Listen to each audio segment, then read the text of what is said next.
Welcome to my fermented hot sauce how-to vid.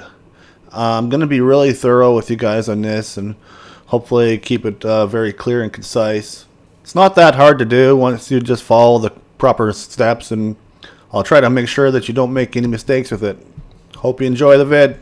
I'm using Turk's Cap, Scotch Bonnet MOA Yellow, and Bradley's Bahamian peppers for peppers in my... So the first thing you want to do is sanitize any part of your equipment that the brine or your peppers might be coming in contact with, including your mason jar, your fermentation jar, your airlock, your fermentation weights, the lid, any spot that touches it.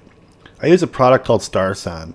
The instructions on the bottle are really easy to follow, and you just mix it up in a spray bottle, spray all your stuff, let it air dry, then you're good to go. You skip this step, you risk putting something in there, some kind of bacteria that you don't want, and you're going to lose your whole batch of sauce. Best to do it. I'm just going to give my peppers a quick rinse. So here's a quick overview of what I'm using on this cook. You can see the peppers. I got two different kinds of peppercorns, star anise, kosher salt. You want non-iodized salt. That's very important. You've got to make sure you have non-iodized. There's star anise, there's cinnamon, there's garlic, white onions, orange bell peppers, ginger. You want a kitchen scale for this. Always have a good chef's knife and a beer. So now I'm going to peel and add my garlic to the jar. You worked hard on that garlic. Have a sip of your beer. You deserve it. Now I'm going to de-seed and cut the stems off all my peppers. So now that we have our peppers cut up and in the jars, we're going to start adding our ingredients. Here's some cinnamon. We'll add some Asian peppercorns, star anise, fresh ginger, black peppercorns, core and de-seed your bell peppers. Next, some white onion. You want to keep everything submerged in the brine, so what I do is I use a couple large pieces of onion and try to cover the whole top, and then I'll put my fermentation weights down on top of that. So now it's time to make our brine. I feel it's better using a kitchen scale to have an exact percentage of salt by weight in your solution versus a recipe that calls for a third of a cup or whatever. The reason being is that you get air gaps in between the grains of salt. This will also ensure that you have an exact measurement of salt content in your water. So what I do is I tear my bottle on the scale, then I fill it up with water, and then I multiply that weight by 0.035%, and I'll get 3.5% salt.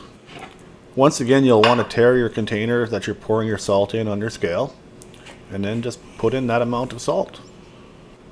I use lukewarm water to help the salt dissolve quicker. Stir it up good. You want everything dissolved.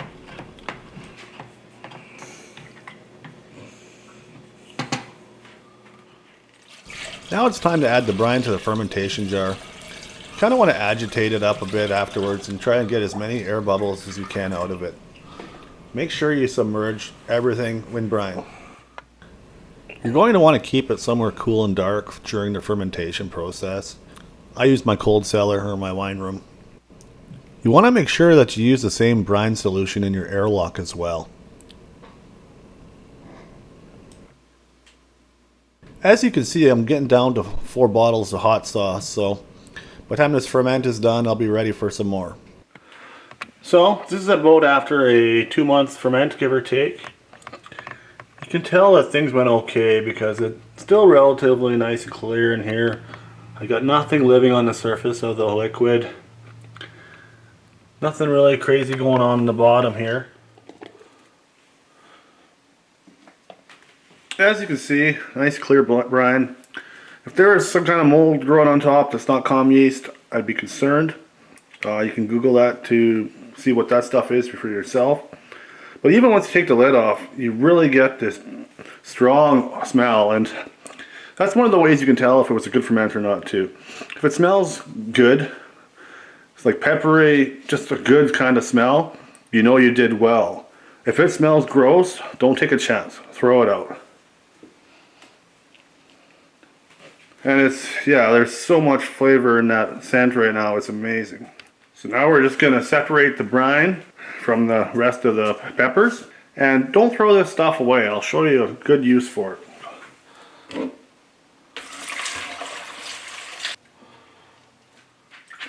So we're just gonna drain the brine from the mixture a bit.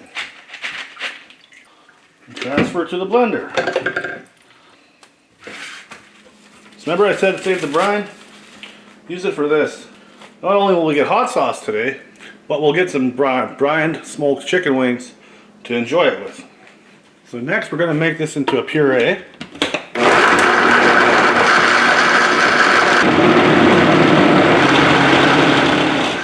So now I have it pureed to a nice consistency. I like what I'm seeing. The smell coming off this is just absolutely amazing. It's spice and vinegar and fresh pepper. I think I can smell a bit of the star anise I have in there. Just really beautiful stuff. So what I've got is just a pot I'm going to cook my sauce in. And I've got a strainer. I'm going to put cheesecloth over top of the strainer.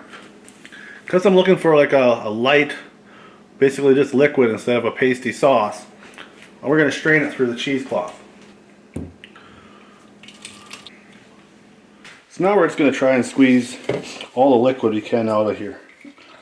So I put some extra cheesecloth around here.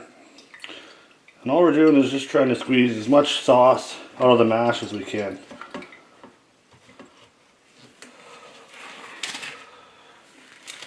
There, so we basically got all the juices that we can get out of there in the sauce. And that's what we've got now, is a nice looking kind of sauce. And next we're going to do is we're going to cook it. Don't throw away the mash. We have plans for that stuff too. Before you start cooking, what I usually do is I'll rinse my bottles, then I'll put them in the oven at about 200 Fahrenheit. And that should sterilize anything that might be present there. So what you want to do is you want to get a pH tester and check the pH of their mixture. If it's a below 4 pH, you're going to have a good shelf stable sauce.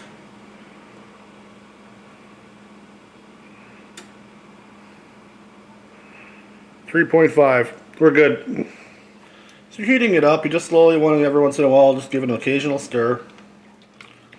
As long as you've gotten your mixture to over 180 Fahrenheit, should be good. There's 210. We're good. So our last step is just bottling. Get a nice fresh hot bottle.